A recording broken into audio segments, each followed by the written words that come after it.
Sunday dinner at Mom's house was mandatory. Every week, same time, same expectation. My sister Lauren hosted now that Mom had moved into the small apartment attached to Lauren's house. I arrived with my 6-year-old son Daniel at 5:30. Lauren's husband, Greg, was grilling. Their 3 kids were running around the yard. Mom sat on the patio with her wine, directing everything as usual. "You're late," Lauren said when we walked in. "Traffic." "It's Sunday, there's no traffic." Dana squeezed my hand. He never liked these dinners, too loud, too chaotic, and his cousins ignored him. "Go play," I told him gently. He wandered toward the yard where Lauren's kids were kicking a soccer ball. I helped carry food to the outdoor table. Grilled chicken, sides Lauren had picked up from the deli, store-bought rolls. Simple, easy, the kind of dinner that looked effortful wasn't. "How's work?" Mom asked me. "Busy? Good. Still at the hospital?" "Yes, still managing the billing department." "That's nice. Stable." She made stable sound boring. Greg brought the chicken over. "Everyone hungry?" The kids came running. Lauren's oldest 12-year-old Connor pushed past Daniel to get to the table first. Her twins, both 9, climbed over each other for seats. Daniel stood back, waiting. Always polite, always patient, always overlooked. "Daniel, sit," I said, pointing to the chair next to me. Connor snorted. "Why does he get to sit by the adults?" "Because I'm his mother and I said so. He should sit at the kids' end. That's where he belongs." Lauren was plating chicken. "Connor, don't be rude." But she was smiling. That little smile that said she agreed but wouldn't say it out loud. We ate. The twins talked over each other about school. Connor complained about his math teacher. Greg discussed a promotion opportunity. Mom praised Lauren's hosting skills. Daniel ate quietly beside me, cutting his chicken into small pieces. "How's school, Daniel?" Mom asked, remembering he existed. "Good, I like reading." "Reading's important," she said, already turning back to Lauren. "Sell the promotion." Conversation moved on. Daniel went back to being invisible. After dinner, the kids went back outside. I started clearing plates. "Leave those," Lauren said. "Greg will get them later." "I don't mind." I said leave them. I sat back down. Mom refilled her wine. Lauren checked her phone. Greg excused himself to watch sports. Through the window, I could see the kids playing. Connor had the soccer ball. The twins chased him. Daniel stood on the edge of the grass, watching. Connor kicked the ball hard. It bounced off the fence near Daniel. "Get that!" Connor yelled. Daniel picked up the ball and threw it back. Connor caught it and threw it to one of the twins. "You're supposed to kick it, dummy," Connor said. "Don't you know anything?" The twins laughed. Daniel's face turned red. He walked back toward the house. "Sensitive," Lauren observed. "Kids need thicker skin." He's 6. Connor was tougher at 6. Daniel came inside. "Mom, can we go?" "Soon, buddy." "I want to go now. We just finished eating. It's rude to leave right away." He sat beside me, pressed against my side. Connor came in for water. He looked at Daniel. "Why's he always so weird?" "Connor," I said sharply. "What?" "He is. He doesn't play right. He doesn't talk. He just stands there. He's shy. He's weird." Connor filled his water bottle and went back outside. Lauren hadn't corrected him. Mom hadn't said anything. They just sat there, letting a 12-year-old call my son weird. "He could be more social," Mom said finally. "Might help him make friends." "He has friends." "Does he?" Lauren says Connor's never seen him with anyone at school events. Different grades, different classes. Still, a child should be more outgoing. Maybe some activities, sports, something to toughen him up. Daniel pressed harder against me. He heard every word. "He's fine as he is. You're too soft on him," Mom said. "Boys need structure, discipline. My generation knew how to raise strong boys. Your generation also thought hitting kids built character." "Don't be dramatic. I'm just saying he could use some backbone." I stood up. "Daniel, go get your jacket." "Already?" Lauren asked. "It's not even 7. We have things to do." "On a Sunday, May?" "Yes." Daniel ran to get his jacket from the hallway. I grabbed my purse. "You're being sensitive," Mom said. No one meant anything by it. Connor called him weird twice. You said he needs to toughen up. Lauren called him sensitive. I'd say plenty was meant by it. Boys tease each other. It's normal. Except Connor's your grandson and Daniel's your grandson. and you only defended one of them. Connor appeared in the doorway. He'd been listening. Grandma, is Aunt Claire leaving because of me? No, sweetie, Mom said. Your aunt is just. Connor looked right at me. Then, slowly and deliberately, he mouthed 2 words while pointing at me. Trash belongs outside. The twins had come in behind him. They giggled. Lauren's mouth opened, but she said nothing. Mom's face showed surprise, but not disapproval. Greg was still in the living room, oblivious. Connor smirked. The twins smirked. Lauren looked away. Mom took a sip of wine. No one defended me. No one corrected Connor. No one said that was inappropriate, cruel, or completely unacceptable. They just let a 12-year-old call me trash while my son stood in the hallway holding his jacket. I nodded once. You're right. We should go. I took Daniel's hand and walked out. In the car, Daniel was quiet. Too quiet. You okay, buddy? Why did Connor say that about you? Because he's 12 and doesn't understand how words hurt. But nobody told him to stop. I know. Grandma didn't say anything. I know. Does that mean they think you're trash too? What they think doesn't matter. Does it matter what I think? Very much. What do you think? I think you're the best mom, and they're mean. Thank you, buddy. That's all that matters. I got Daniel ready for bed.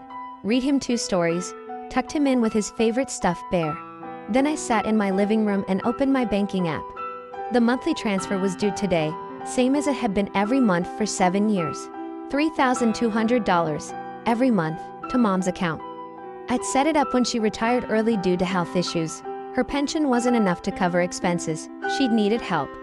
Just for a while, she'd said, until I get back on my feet. 7 years later, she was still on her feet, living in the apartment attached to Lauren's house, enjoying her retirement, drinking wine on patios while watching her grandson call me trash. $3,200 a month for 84 months. $268,800. Plus the extras, the medical bills I paid, the car I co-signed for, the furniture, the hearing aids, the dental work. Probably $300,000 total, given to a woman who just sat there while her grandson called me trash. My phone buzzed. Mom. Monthly transfer today? Just that. No mention of Connor, no apology, no acknowledgement that anything had happened, just the expectation of money. It typed back, not my concern. 3 little words. I deleted the automatic transfer, removed Mom's account from my saved recipients, closed the banking app. Then I opened my computer and drafted a document. Itemized every payment, every transfer, every bill I covered. 7 years of financial support, documented. I added statements from Mom's medical providers showing I was listed as the financial guarantor, car loan documents with my name as co-signer, receipts for furniture, appliances, hearing aids, everything that showed Mom's comfortable retirement was funded by the daughter whose son had just been called trash by proxy. I saved the document and went to bed. Monday morning I sent it. Not just to Mom, to everyone. Mom, Lauren, Greg, even my brother Kevin, who lived out of state but usually sided with Lauren on everything. The subject line was simple: Financial Support Documentation 2017 to 2024. The body of the email. Attached, please find complete documentation of financial support provided to Patricia Brennan from November 2017 through November 2024. This includes monthly transfers of $3,200, medical expenses, co-sign loans, and miscellaneous expenses. Total support provided, $302,112. Effective immediately, all support ceases. Monthly transfers, canceled. Co-signed obligations. I am pursuing removal as co-signer through refinancing requirements. Medical guarantor status, revoked with 30 days notice to providers. Mom's current monthly expenses. Apartment rent, 0, lies with Lauren. Car payment, $412. Co-signed by me. Car insurance, $208. Health insurance supplement, $360. Utilities, approximately $150. Food and incidentals, approximately $500. Total monthly expenses, approximately $1,630. Mom's monthly income. Social Security, $1,042. Pension, $618. Total monthly income, $1,660. The math works now. She's $30 ahead. She won't need my $3,200 anymore. This decision is final and not open to discussion or negotiation. Claire. I hit send at 8:30 Monday morning. By 9, my phone was ringing. I silenced it. By 10, I had 17 text messages. Mom, we need to talk. Lauren, what is this? You can't just stop supporting Mom. Kevin, this is insane. Call me immediately. Greg, let's be reasonable about this. Lauren again, Mom is crying. You're being cruel. Mom again, please call me. We can work this out. I responded to none of them. At noon, Kevin called from Oregon. I answered. Have you lost your mind? He said instead of hello. No, I've regained it. You can't just cut Mom off. I didn't cut her off.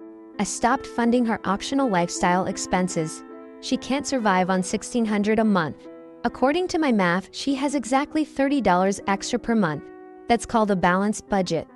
What about emergencies? I've handled 7 years of emergencies. Your turn. I have my own family. So do I. A son who watched his grandmother sit quietly while his cousin called me trash. Silence. Connor called me trash last night. Everyone heard. No one said a word. Then Mom texted asking for payment. Connor's 12. Old enough that adults should have corrected him. They didn't. So I corrected the situation. By destroying Mom's security? By stopping voluntary support after being disrespected. She'll lose her car. Then she doesn't need one sitting in Lauren's apartment. What about quality of life? What about mine? What about Daniel's? He watched his grandmother allow someone to call his mother trash. Connor really said that. Well, everyone smirked, while my 6-year-old held his jacket. That's not okay. No. And when I stopped funding the people who thought it was okay, suddenly everyone wants to talk about what's reasonable. So you're cutting everyone off? I'm cutting off the money. The family cut me off when they smirked at a child calling me trash. After Kevin, Lauren called, then Greg, then Mom again. I let them all go to voicemail. Tuesday morning, I received an email from Mom's car lender. She'd missed a payment. She called asking me to cover it. They were reaching out to the cosigner. I called them back. I'm pursuing removal as cosigner. The borrower has sufficient income to cover payments. I'm no longer willing to guarantee this loan. They explained the process.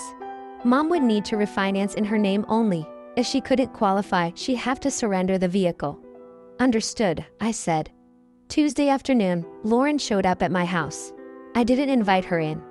Mom's panicking, she said through the screen door. That's unfortunate. Claire, be reasonable. She needs that money.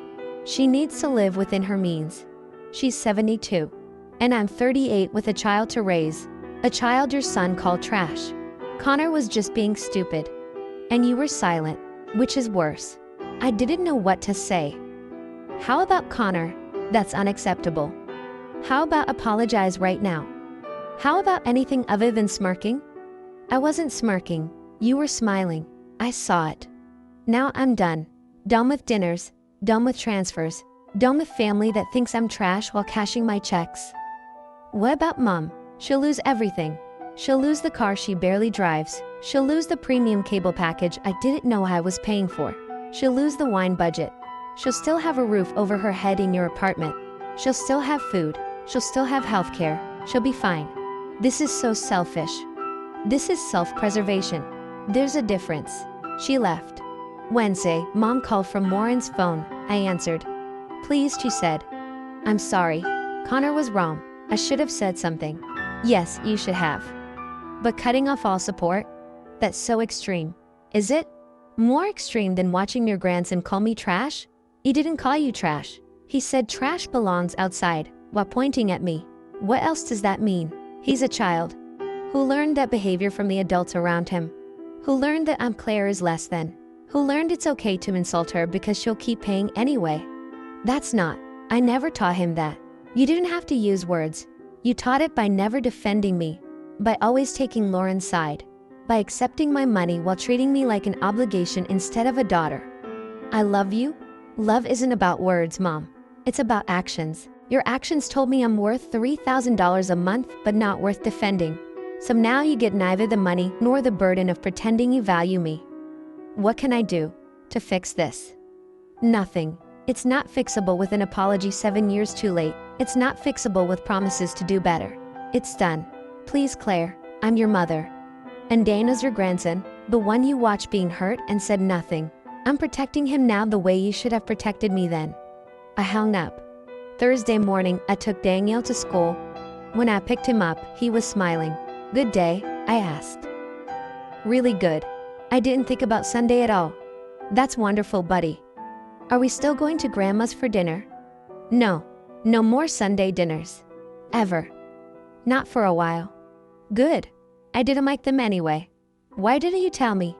Because you said family was important. I didn't want to make you sad.